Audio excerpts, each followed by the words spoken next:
Hello friends! Kumusta kayo? Siguro alam nyo na. Yes, ikalagay naman sa title sa baba kung ano to, anong video to. Yes, babasahin ko na yung first assumption nyo about me. And hindi lang siya assumption kasi may mga question din. Kaya itatry kong sagutin sila. And sana masagot ko lahat and ma-shoutout ko rin lahat. Kasi ang gamit ko ngayon is yung iPhone ko na ginagamit ko sa pagbablog. Ginagamit ko sa lahat-lahat, sa social media ko and something. Mabuti na lang meron ako nito, yung tablet na nabili ko sa recycle shop. Mga 2,000 pesos ba to? Bili ko dito. Matagal na to. Okay pa rin siya. Hindi ko siya laging ginagamit. China-charge ko lang siya ng china-charge. Sakali, pag gustong gamitin, ayan, okay pa rin siya. And wifi lang yung gamit ko sa kanya. Dito ko yung open at babasahin yung mga sagot, ay yung mga katanungan. Actually, may nag-comment dun sa YouTube channel ko, meron din sa Instagram and Facebook ko. So, ayun, bago pa humaba tong aking mga sinasabi, simulan na natin. And, nasa na ba yun? Hindi ako prepared. So, ito yung aking vlog. Sinabi ko na magpapa-assumption ako. Nakigaya lang ako. Kasi marami akong nakita sa YouTube na may mga assumption video. So, gusto ko rin naman siyang itry. Para may kakaiba naman tayo dito sa ating channel na to. So, ayun. Bago pa humaba tong intro na to, magsimula na tayo. So, umpisa muna natin dito sa aking vlog na to. So, meron ditong 22 na comment. Hindi nyo makita kasi masyadong maliwanag. Hindi ko alam mga setting. Hindi ako magaling sa mga setting na yan. Yung unang comment is, hello si Sasilu. 3 days ago tong comment niya. Sabi niya, cool ma'am. Assumption about you po. By the way, always watching your vlog. Cool ma'am. Pwede rin. Siguro, may mga comment na rin ako natanggap na ganun na cool ma'am daw ako. Thank you. Maraming salamat sa panonood sa aking vlogs. Hello Mama Lisa. Ang sabi niya is, jolly person. God bless. Thank you. God bless din. Jolly person. Oo. Parang ganun ako. Masayahin ako. Yung ba yung tawag doon? Yung ba yun? Yung jolly person, masayahin? Actually, tatry ko yung best ko na ilagay dito sa screen yung mga channel or yung mga pangalan na comment. Ayan. Galing kay FM24 Diaz. 1 day ago yung comment niya. Sabi niya, kuripot, masyadong private, pero mabait. Hello, FM24 Diaz. Yung kuripot, oo, inaamin ko naman yun. Actually, doon kami nagkasundo na mag-asawa. Yung, hindi naman siguro kuripot. Kasi pag may kailangan naman na binibili naman. Pero pag hindi talaga kailangan, hindi talaga. Pero minsan naman, ano naman, masyadong private, pero mabait. Oo. Actually, dati, mga nang hindi pa ako nabablog, hindi naman ako ganito ka-private. Natuto lang ako. Ma-open ako dati. Natuto lang ako na may mga bagay talaga na kailangan natin muna or i-private na lang muna sa ngayon. Hindi ko alam kung hanggang kailan, pero mas maigi na siguro yung ganon. Tapos sabi niya, pero mabait daw. Thank you so much. Oo, madalas pag yung mga bago kong kakilala or yung mga kakilala ko na dati pa, sinasabi talaga nila na mabait, ganito, simple lang daw ako, ganon. Siguro totoo naman yun. Ano sa tingin nyo? Hindi ko alam. Minsan kasi yung mga nakakaalam ng mga ugali natin, minsan yung mga taong nakapaligid sa atin, sila yung nakakapansin ng mga ugali natin. Kaya parang thankful din pag may nagsasabi sa'yo na ganito, ganyan ka, di ba? Aling kay Sis Rufa Gubatcha, hello, tama ba yung aking pagkabasa ng yung name? Ang sabi niya, gandang morning, Iha. Hoping walang galong sakit. It's not that serious. Regards to your hobby, too cute at Ate and Bunso, God bless from Manila. Actually, wala siyang assumption. Yung comment lang niya yun. Yung babasahin ko lang is yung may assumption sila or question. Hindi ko na babasahin yung wala. Galing naman kay Sis Delicious. Hello, Sis K. And sabi niya, akala ko nung una nakakatuwa ka lang sa video, pero sa personal, mas nakakatuwa at kalog ka pala. Sorry naman. Totoo ba yan? Oo. Aray, pero pawisan tuloy ako. Ala. May tissue na pala nakahanda. Mahihain talaga ako, pero madalas naman talaga ganun yung mga tao. Sa bago, nahihiya, tapos pagtagal, 'di ba, nagiging kalug na. Depende pag comfortable kasi isang tao, lumalabas yung pagiging kalug mo, 'di ba? Comment si Sis Lisa's channel. Hello sis, pero wala siyang assumption eh. Kay Sis Kambal, kay Sis Lilia Roberly, ayan, nag-comment siya dito sa aking channel. Hello Sis Kambal, ang sabi niya, dati kahit hanggang ngayon tingin ko sa'yo si Darna. Grabe naman. Walang bato. Ay, tulog si Bunso. Walang magbibigay ng bato. Kahit ikaw lang mag-isa, caring-caring mo mga gawain, pati dalawang bata sa pag-aalaga, yakang-yaka mo, Kambal. Oo. No choice. Wala namang iba. Sino bang gagawa, diba? Ako lang naman. So, Yun talaga, kailangan pag nasa ibang bansa ka, hindi lang puro pasarap, hindi lang yung mga kung ano-ano man yan. Siyempre kasama na yun, maganda ka man or hindi, mayaman ka man or hindi. Pag nandito ka sa ibang bansa, walang katulong-katulong, ganon. Sis Aya's Vanity and Lifestyle, nag-comment siya, pero wala siyang assumption. Siguro sa iba, sa social media ko, nandun yung assumption niya. Hello Sis Aya, galing kay Sis Jade Fukaya. Hello Sis Jade, first meet ko kay Sis Jade ng last Philippine Festival. Sana magkita tayo ulit. At yung assumption ni Sis Jade, siguro nasa social media ko, kaya dun ko na lang. Hello Sis Jane Bumanglag, tama ba yung pagkabasa ko? 3 days ago yung kanyang comment. Assumption about you po is mabait kayo and simple lang na tao. Oo, yun. Madalas yung sasabi sa akin kahit yung mga matagal ko nang kakilala, simple lang daw ako, tapos mabait. Hindi naman sa pagbubuhat ng sariling bangko. Pero yun yung laging sinasabi sa akin. Hindi ko alam kung, aray, parang ano na ako ng hininga. Na turn on yung TV ni ate kaya naka-on. Sabi naman ni Iris Flor, sabi niya, assumption, napakatyaga at pasensyoso. Siguro sa napakatyaga, oo, matyaga naman talaga siguro ako, hindi ko alam. And yung pasensyoso, ano ba yung pasensyoso? Mahaba yung pasensya, tama ba? Oo, siguro. Lalo na ngayon, may mga anak na ako, kailangan mahaba yung pasensya natin, di ba? Hello, Sis Jayan. Sabi niya, independent daw yung kanyang assumption sa akin. Hindi ko alam kung independent ako or hindi. Siguro, natuto lang ako from sa mga pinagdaanan ko, kaya ganito ako. Sabi ganun. Minsan yung mga past natin, parang karugtong siya ng present natin. Naintindihan niyo ba yun? Parang yung mga past natin, parang sila yung dahilan kung bakit tayo nagiging independent, kung bakit tayo natututo, nagiging matibay sa buhay, yung ganon. May ganon. Ayun lang, ini-scroll ko pa wala. Tapos doon na tayo sa aking Facebook and Instagram. Ating Instagram naman, meron tayong 14 na comment. Kasi nag-post din ako doon. Na unang comment, 2 days ago, galing kay Sis Rian Rick Ryu. Hello, Sis Rian Rick Ryu. Parang nahirapan ako. Parang tongue twister yung kanyang pangalan. Rian Rick Ryu. Hello. Maraming salamat sa comment. Ang sabi niya, malakas loob at di nagpapatalo sa lungkot, lalo na malayo sa pamilya. Kailangan kasi maging malakas talaga yung loob mo, lalo na pag nandito ka sa ibang bansa. Wala ka kasing ibang aasahan dito, kundi sarili mo lang. Kasi syempre, asawa mo may trabaho, ganito, ganyan, di ba? Lalo na pag may mga anak ka, ikaw lang din naman naasahan ng mga anak mo, kaya kailangan malakas talaga yung loob. Diba? Ito naman galing kay Sis Rosemary Del Pilar 50. Hello Sis Rosemary. And sabi niya, hello sis, napakasimple at base sa nakikita ko sa vlog mo, ang bait mo. Yun yung kanyang assumption sa akin. Tapos meron siyang question. Sis, pagtanda mo, saan mo gusto tumira? Sa Pilipinas ba or sa Japan? At ilan years ka na dito sa Japan? So, dalawa yung kanyang question. And thank you sa pagsabi na simple at base sa nakikita mo sa vlog, mabait ako. Kayo nang humusga kung mabait ba talaga ako or hindi.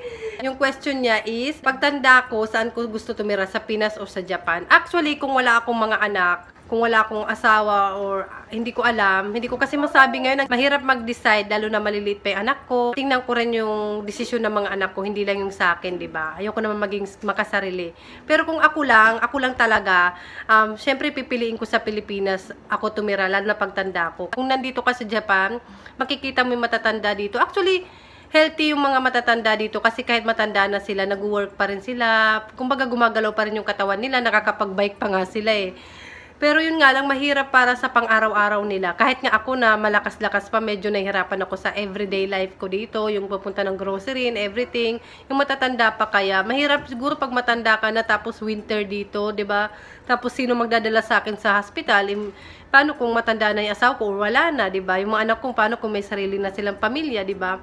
At least sa Pilipinas, kahit paano mayroon, malaki yung family. Nandun yung may mga pinsan ako doon, ganito, ganyan. Pero hindi ko alam, hindi ko rin naman masasabi sa ngayon. 28 years old pa lang ako. Kayo guys, saan nyo gustong tumira dyan ba? Kung nasaan kayo ngayon or sa Pilipinas? Balik ko lang yung tanong no? Yung pangalawang tanong niya is, ilang years ka na dito sa Japan? Dito ko pinagbuntis si ate. Si ate 4 years old na, bali magpa 5 na siya sa May. So, mga 5 years na ako dito sa Japan. And galing kay Sis Maria _24. Hello Sis Maria, salamat sa pag-comment. And ang sabi niya, 2 days ago yung kanyang comment, no dull moment. Yung di ka mabobore sa buong araw, kaya Jackie happy in Japan. Salamat naman sis sa pag-mention ng aking channel. Jackie happy in Japan daw, kaya daw Jackie happy in Japan. And actually, yung no dull moment, meron naman. May mga time talaga na feeling down ako, lalo na pag magkakaroon na ako, or pag namimiss ko yung pagkain sa atin, yung family ko sa Pilipinas. Siyempre, meron naman yun. Umiiyak ako, inaamin ko yung pag nalulungkot ako. Pero mas okay na rin yun yung iniiyak mo kaysa naman sa nandyan lang sa loob mo, 'di ba? Meron naman, pero most of all the time talaga, iniisip ko lagi na be positive lang lagi, lalo na may mga anak ako.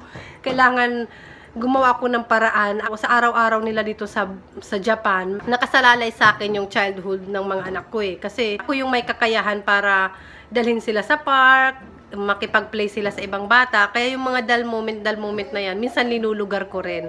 Sa gabi na lang, ganun. Doon na lang tayo mag-dull moment bago matulog. Pagising mo sa umaga, ay, ang gaan ng pakiramdam. It's a new day. Yun si ate. Galing kay Sis Timmy Guliban. May classmate ako dati, Galban yung apelido. Sa kanya naman, Timmy Guliban. Hello Sis Timmy Guliban. Tama ba yung pagkabasa ko? Sabi niya, hi sis, love your vlog po. Di ka po ata umuwi ng Pinas. Yung kanya ay question, hindi assumption. Is thank you sa question. Sabi niya, hindi ka po ata umuwi sa Pinas. Umuwi ako ng mga 1-year-old pa lang si Bunso. Matagal na siya, pero kung tutuusin, hindi naman siya ganun katagal. Parang ang bilis nga eh, kasi yung ibang Pilipina nga dito sa Japan, dahil sa busy sila sa work, minsan after 10 years sila nakakauwi pa ng Pilipinas, yung ganun ba? So, sila ay aking inspirasyon. Nakasakitin kasi yan si ate, kaya hindi rin muna ako umuwi. Pero someday, malalaman nyo rin naman yan eh, kasi magbablog naman ako pag uwi ako or hindi, di ba? Akfina 06. Hello sis Akfina. Tama ba yung aking pagkabasa ng iyong name? Ang sabi niya, masarap ang mga luto mo, mami. Thank you so much. Hindi ko alam, tanungin nyo na lang yung asawa ko kung masarap ba talaga ako magluto or hindi. Ako kasi, hindi ako mapili sa pagkain. Kahit ano lang, kaya kong kainin, depende. Pero, karamihan ng pagkain kinakain ko. So, para sa akin, masarap na yan. Sa asawa ko, hindi ko alam. Kaya mainit po. Papaypay talaga yun. Mainit. Kasi tinunoon ko yung heater. Natutulog kasi si Bunso. So, ayun, nasa na ba tayo? Hello sis Jade. It's me, Jade. Tuldok 15. Talagang sinabi pa eh. Sabi niya, hello sis Jackie. Hello din sis Jade. My assumption about you ay hindi ka dependent sa mga ibang tao. Kayang alagaan ang sarili kahit walang katulong. Oo, wala kasing katulong dito sa Japan. Dependent? Actually, siguro, ganun. And gusto ko maging dependent talaga ako. Yun talaga yung unang gusto kong mangyari sa akin. Yung dependent talaga ako sa sarili ko. Few years ago, parang sunod-sunuran ba? Kasi naranasan ko na rin before na makitira lang sa isang bahay, tapos pinag-aaral lang kamag-anak, ganun, tapos sunod-sunuran lang. Masaya ako pag kahit paano may nagagawa ako na desisyon ko sa buhay, na ako lang, ako yung nagdesisyon, ako mismo yung gumawa. Sana, di ba, maging dependent talaga ako ng totoong-totoo na. Ganon. Ay, parang hiningal ako doon na. number. So, galing naman kay Sis Lanik Colette 1726. Hello sis, salamat sa pag-comment. Sabi niya, hi sis Jackie, hello din.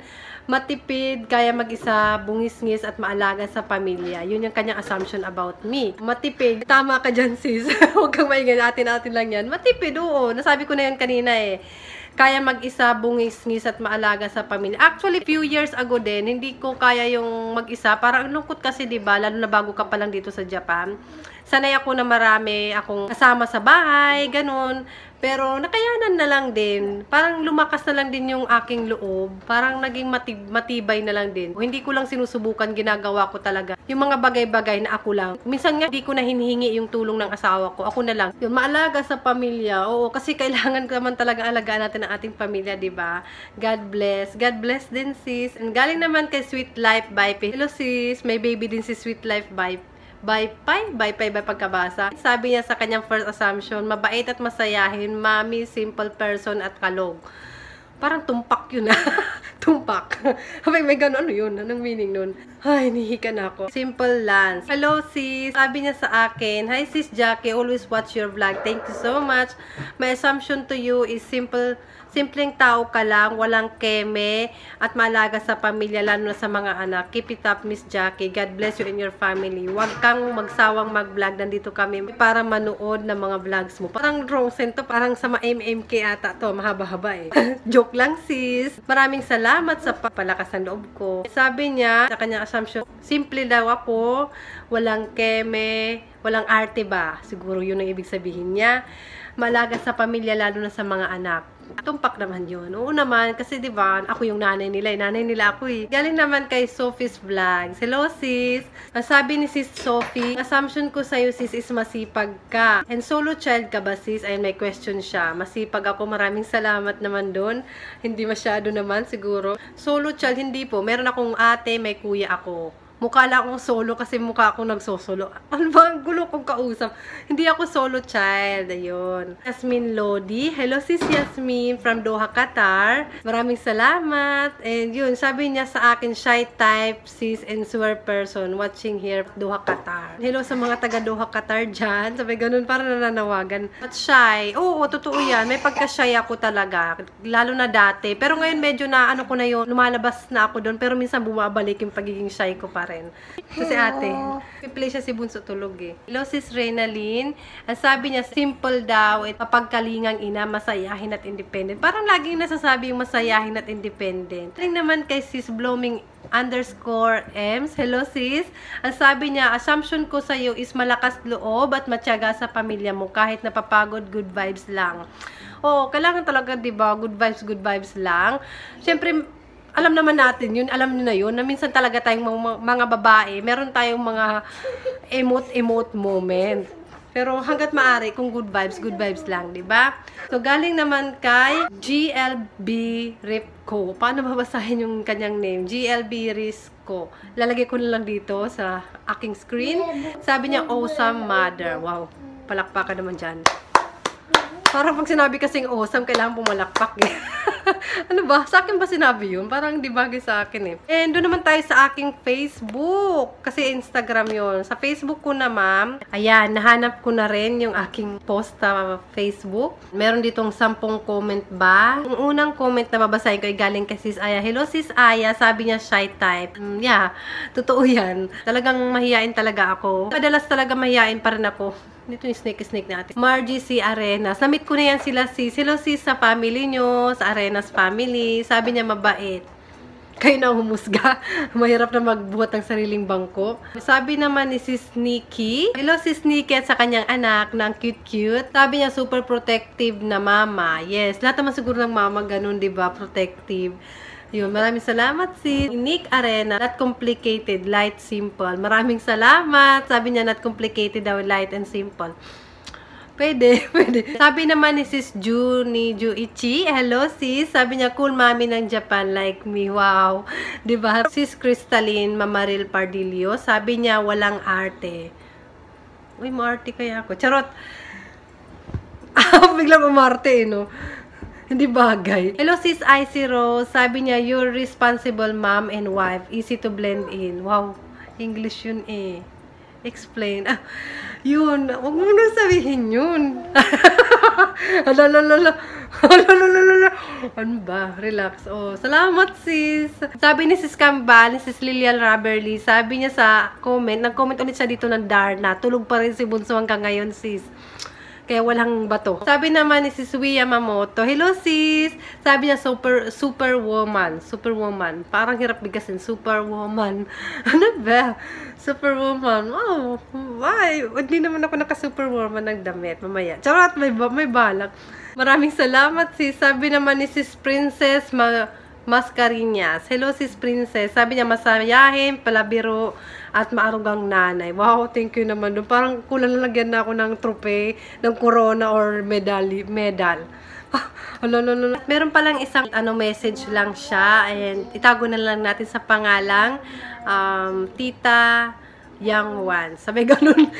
Hello sis, maraming salamat sa pag-message sa iyong assumption. Sabi niya sa assumption niya is, hi, may answer to your assumption question. Natural daw, strong, wild person, mabait, but marunong ding magtaray. Mabait pero marunong din daw magtaray. Siguro lahat naman sa atin may pusong mamon, pero kahit paano meron pa rin strong pa rin na feelings. In-explain pa talaga. Basta yun na, oo. Pero pag sinabing mataray, parang kahit sa mga kakilala ko, tas tanungin nyo, mataray, si Jackie, ganito, baka sabihin nila na, si Jackie mataray, mala. Pero nakakatuwa din minsan na masabihang mataray, kasi never ako nasabihan na mataray ako. Kasi iniisip ko, yung matataray is yung magaganda lang.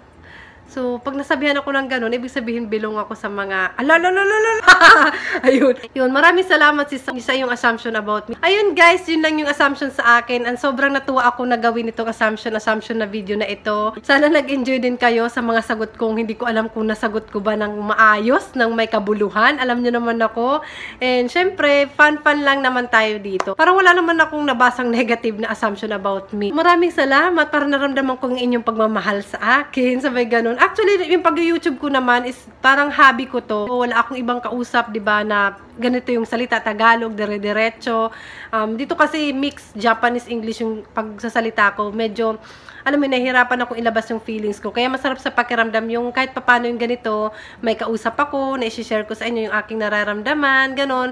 And pasensya naman pag medyo, sabi nga, private daw ako. Minsan kasi naisip ko na someday rin naman, darating din naman yung panahon na you will know more about me. English, di ba? Nag-iingat lang naman po tayo. Iniingatan ko po kasi yung aking damdamin. Sabi ganon, alam nyo na, importante na ingatan na din natin ating nararamdaman, ang ating damdamin. Pero syempre, napapasalamat ako na nandyan kayo sa akin and sumusuporta. Ano yun? Politika. Ayun, tapusin na nga natin tong vlog na ito. Sabi ganun. Ayun guys, sana nag-enjoy kayo at sana nabasa ko lahat ng assumption nyo sa akin, yung question. And na-shoutout ko kayo lahat. Siguro itatry ko na lang yung best ko na ma-edit ko to na maayos at ilagay ko dito sa screen yung mga nag-comment, ganun, and mailagay ko sa description box ko. And actually, kung may mga nagtatanong kung anong ginagamit ko sa pagbablog, pag-edit, nasa description box ko po at yung aking Facebook account at ng aking Instagram. Follow and add nyo po ako para maging friends na po tayo more. And ayun, maraming salamat. Ito ko na i-end tong ating assumption about me na video. Maraming salamat. See you sa susunod na vlog. Bye!